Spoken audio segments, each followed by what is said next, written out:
Yo, yo, yo, welcome to another exciting episode of PD Stories. Today I'm going to be reading you an article, as you can see on your screen. Brazen Midtown murder was over Mexican cocaine ripoff, sources say.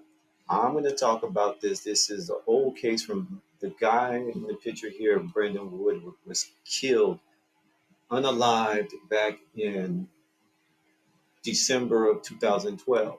And we're going to get deeper into it as I'm going to tell you some things as I was privy to a lot of things that happened. Yes, I was involved in some things, as you'll find out. Stay tuned. So let's get to reading.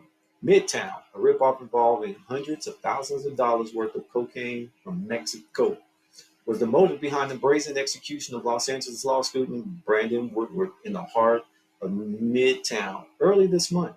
DNAinfo.com New York has learned.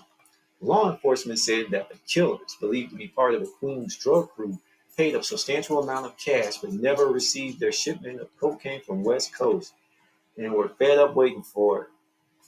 Lie.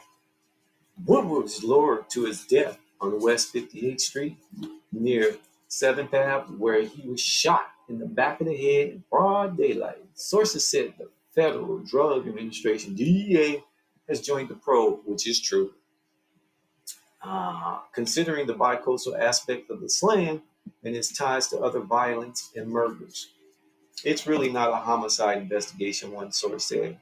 It has become a major narcotics case involving a big operation and substantial money, perhaps millions of dollars.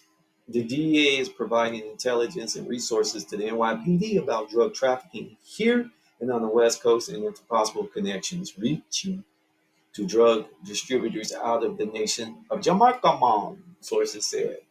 Meanwhile, sources told on the inside, the New York is getting closer to identifying the cold-blooded killer who calmly pumped a bullet from a 9mm handgun into the back of Woodward's head as he was lured to his death last week.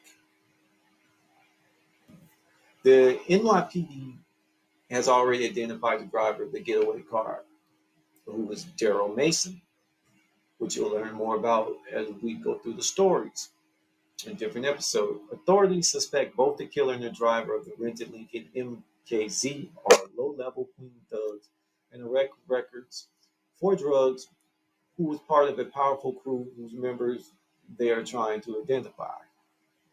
Neither of the possible suspects have been picked up and questioned as authorities are taking their time gathering evidence and making sure they have a strong case against them and that no false steps are made. Lies. But that's what the police do. They always lie. Anyways, Woodward, who also had a lengthy criminal record, including for dealing cocaine, was apparently a middleman or carrier for the drug deal that went bad, sources explained. Kind of close, maybe. The Los Angeles guys thought they were tough and could F with the boys from New York. One source told on the inside. They were dead wrong. They screwed with the wrong people, the source said. These guys move a lot of money and a lot of product, said sources. Some source, I don't know, another source.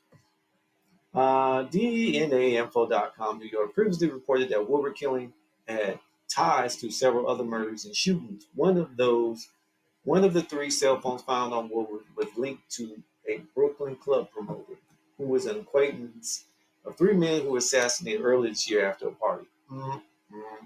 Those victims, each packing gun, was lured to Queens' backyard and executed in AK-47.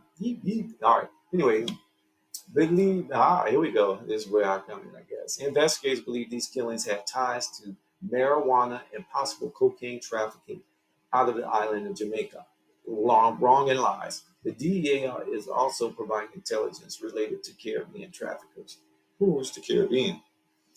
In addition, a single shell found on the West crime scene matched bullets sprayed into the Queen's home in 2009. Yada, yada, yada. Alrighty then.